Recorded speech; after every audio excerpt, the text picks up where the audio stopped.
हिंदू पौराणिक ग्रंथ महाभारत में हमें कई रहस्यमयी घटनाओं का वर्णन मिलता है। ऐसे ही एक रहस्य की बात हम करने जा रहे हैं, अर्जुन के वीर पुत्र अभिमन्यु की मृत्यु की। अभिमन्यु ने बहुत बहादुरी से युद्ध किया था, परंतु अंत में चक्रव्यूह में फंसाकर कौरवों ने निर्ममता से उसकी हत्या कर दी। प्रश्न यह है कि श्री कृष्ण तो पहले से ही सब कुछ जानते थे, तो उन्होंने अभिमन्यु को क्यों नहीं बचाया, जबकि अर्जुन को उन्होंने युद्ध में बार बार संरक्षण दिया था। बात तब की है जब पृथ्वी पर अधर्म अपने चरम पर पहुंच गया था और धर्म की स्थापना हेतु देवता योजना बना रहे थे।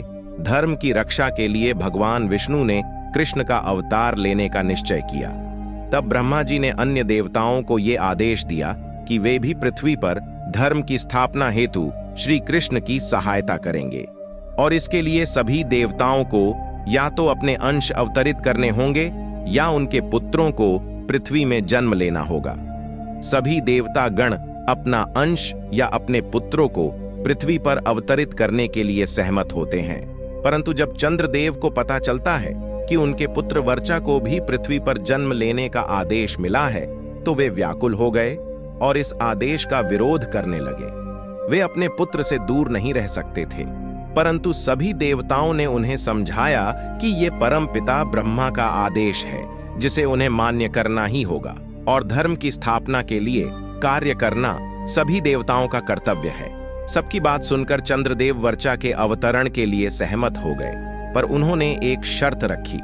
शर्त यह थी कि उनका पुत्र पृथ्वी पर अधिक समय के लिए नहीं रहेगा और पांडवों के पक्ष से ही युद्ध करेगा। वह सबसे अधिक शूरवीर होगा और पूरे दिन युद्ध करने के पश्चात उसे सायंकाल में ही अपने नश्वर शरीर को छोड़ ढहाकर मेरे पास स्वर्ग आना होगा। देवताओं ने उन्हें मनाने की दृष्टि से सभी शर्तें स्वीकार कर लीं। इसलिए अभिमन्यु ने अर्जुन के पुत्र के रूप में जन्म लिया और कृष्ण जी के शिक्षण में परम प्रतापी बना। अभिमन्यु ने माता के गर्भ से ही चक्रव्यूह को तोड़ना सीख लिया था, किंतु चक्रव्यूह से बाहर आने का तरीका वो नहीं जान पाया, क्योंकि जब अर्जुन सुभद्रा को चक्रव्यूह तोड़ना सिखा रहे थे तो आधे में ही सुभद्रा को नींद आ गई और अभिमन्यु केवल अंदर जाने का तरीका ही जान पाए। महाभारत में जब पितामह भीष्म के घायल होने के बाद से ही पांडवों ने कौरवों की सेना में उथल पुथल मचा दी थी, इसलिए कौरवों ने पांडवों की सेना का नाश करने की योजना बनाई। योजना के अनुसार उन्होंने अर्जुन और उनके सारथी बने कृष्ण को युद्ध भूमि से दूर कर दिया था और चक्रव्यूह की रचना की, जो केवल अर्जुन ही तोड़ना जानता था। किंतु ऐसे समय में अभिमन्यु ने आगे आकर उनकी सेना का सर्वनाश होने से बचा लिया। वह चक्रव्यूह के भीतर प्रवेश कर गया, किंतु उसके साथ कोई और योद्धा उसमें प्रवेश नहीं कर पाया। चारों पांडवों को चक्रव्यूह के द्वार पर ही जयद्रथ ने शिव के वरदान की शक्ति से रोक लिया। अभिमन्यु अकेला ही 7 महारथियों से लड़ा।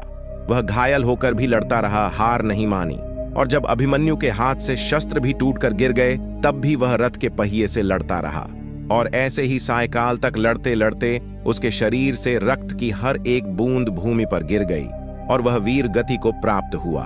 और इस प्रकार अपनी बहादुरी के कारण वो युद्ध भूमि का सबसे शूरवीर योद्धा कहलाया और शर्तानुसार जल्द ही स्वर्ग को प्रस्थान कर गया।